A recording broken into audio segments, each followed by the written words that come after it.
কি বলা আছে দেখো 16.4 15 নম্বরটা অঙ্ক নম্বর হচ্ছে 15 তাই না 15 বলা আছে একটি বেলুনের ক্ষেত্রফল দেওয়া আছে বক্রতলের ক্ষেত্রফল দেওয়া আছে 100 বর্গ সেন্টিমিটার এবং আয়তন দেওয়া আছে 150 ঘন সেন্টিমিটার।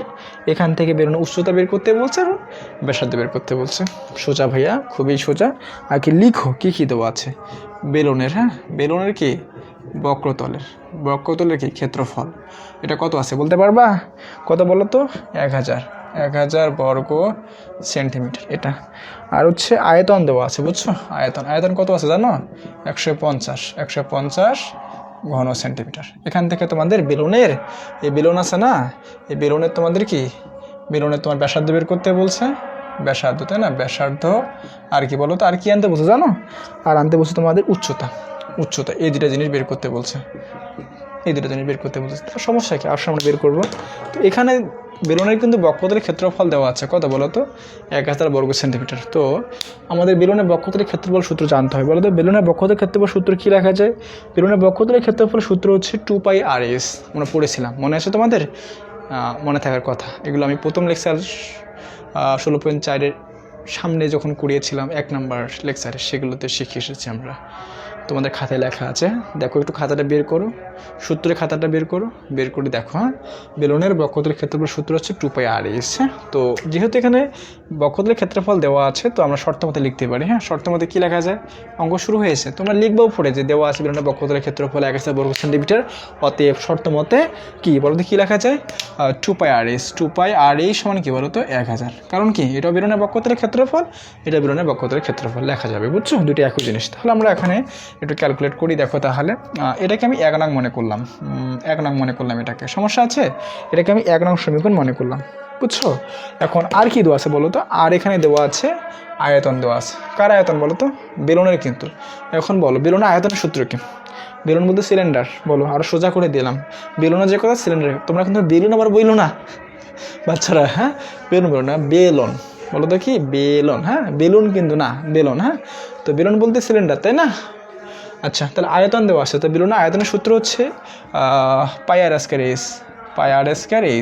তাহলে কত লেখা আছে? 150। দিলাম 2 নং সমীকরণ, বোঝা গেছে? এখন 1 আর 2 এই দুটো সমীকরণ আমাদের ক্যালকুলেট করতে হবে। ক্যালকুলেট করলে আমরা ব্যাসার্ধ পাবো, আর পাবো, আর উচ্চতা পাবো, এইচ পাবো। বোঝা গেছে ভাইয়া? তো দেখো এখানে কি করা যায়, আমি একটু কাটাকাটি করবো। কীরকম কাটাকাটি স্যার? এখানে দেখো 1 নম্বরটা কিন্তু কি ছোটো দেখতেছি না, বড় দেখতেছি? আর 2 নম্বরটা কি বলো তো দেখি? ছোটো দেখতেছি মানটা, কিন্তু আমি 2টাকে আগে লিখবো। 2টাকে আগে লিখি আমি একটু। দেখো তাহলে 2/1 মানে 2 নং সমীকরণ কি বলো তো? কী করতে হবে? 1 নং সমীকরণটা ভাগ করতে হবে। বুঝতে পেরেছ? আমি এটাই করতেছি। দেখো তাহলে এখানে এগুলোর সাথে এটার, মানে এটার সাথে এটার ভাগ, এটার সাথে এটার ভাগ, বোঝো না? মনে হয় বাম পক্ষের সাথে বাম পক্ষের ভাগ হবে, ডান পক্ষের সাথে ডান পক্ষের ভাগ হবে। তাহলে দেখো, তাহলে এখানে πr² ভাগ কত বলো তো? 2πr/s। 2π বলো তো কি? r/s। এখানে কত? 150 ভাগ কত? 1000। 1000 না? 1000 না, এটা 100, বুঝছো? 100, এটা 100। তাহলে এটা 100 হবে, বুঝছো? এটা বোঝা গেছে ভাইয়া? 100 হবে, ঠিক আছে। অনেকে তোমরা কমেন্ট করছো যে স্যার এটা 100, তাই না? আচ্ছা, কমেন্ট তো দেখা হয় না, বুঝছো? পড়ানোর সময় কমেন্ট দেখা হয় না, বুঝছো? তবে দেখা উচিত, কারণ হচ্ছে অনেক সময় বেশি লিখে ফেলি, তাই না? বেশি লিখে ফেলে, যেমন এখানে 100 জায়গায় 1000 লিখে ফেলছি। তো অঙ্ক করলে কিন্তু হবে, বাট 1000 দিয়ে করেছি, বাট প্রশ্ন দেওয়া আছে কত? 100। তো 100 দিয়ে করতে হবে কিন্তু। তোমাদের পরীক্ষা যা থাকবে তাই দিয়ে করতে হবে, বেশি নেওয়া যাবে না, কমও নেওয়া যাবে না, কেমন? দেখো সমস্যা নেই। ওকে, এখন আমাদের এখানে কাটাকাটি করতে হবে একটু। এখানে এইচ কাটা যাচ্ছে, গেল এই পাই কাটা গেল। কি স্যার?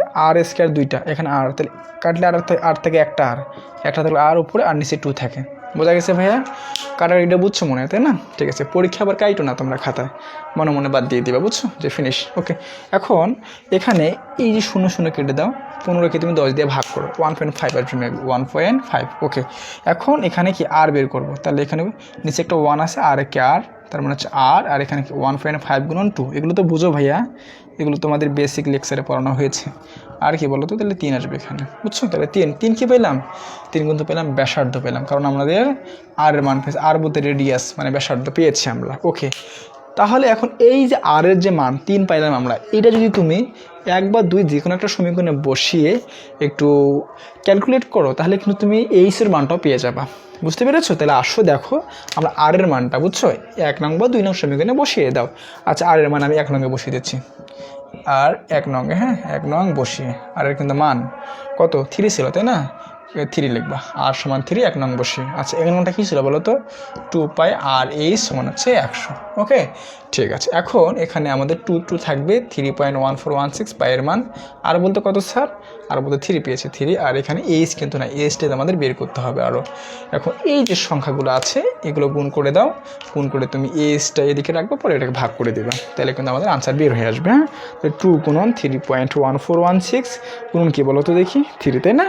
3, হ্যাঁ, গুণগুলো আসতেছে আমাদের 18.84, মানে হচ্ছে কি 18 কী বলো তো 84 এটা আসে, সমান হচ্ছে এখানে এইচ আছে, তাই না? এইচ কত সমান হচ্ছে 100 এটা। এখন আমি এখানে এইচ রাখবো, এখানে 100, এটা কি ভাগ হয়ে যাবে, কারণ এখানে গুণ অবস্থা আছে, এদিক গেলে ভাগ হয়ে যায়, তাই না?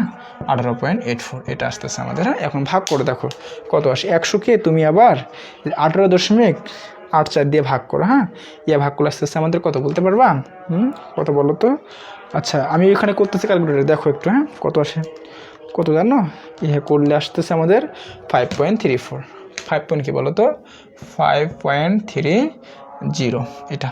দেখো এত কি এইচ বলতে কি সেন্টিমিটার, তার মানে কি সেন্টিমিটার এটা। ওকে, তো ইহাই ছিল আমাদের আনসার। তাহলে কি আর পেলাম 3, মানে ব্যাসার্ধ পেলাম 3 সেন্টিমিটার, আর উচ্চতা পেলাম কি বলো তো 5.30 সেন্টিমিটার। ওকে, তো এখানে লিখেও দাও, একটু লিখি আমাদের। তাহলে ব্যাসার্ধ কত পেলাম বলো তো? 3 সেন্টিমিটার। হ্যাঁ, 3 সেন্টিমিটার। আর এখানে উচ্চতা কত পাইছি বলো তো? 5.30 এত সেন্টিমিটার। দেখো, না বুঝলে বলো ভাই, অঙ্কটা বুঝছো? আশা করি বোঝা গেছে মেবি। দেখো, কোথাও সমস্যা হলে আমাকে জানাই, আবার কমেন্টে জানাই। হ্যাঁ, ওকে, আশা করি সমস্যা হবে না, তাই না? ঠিক আছে, তাহলে আজকে পর্যন্ত। হ্যাঁ, ওকে।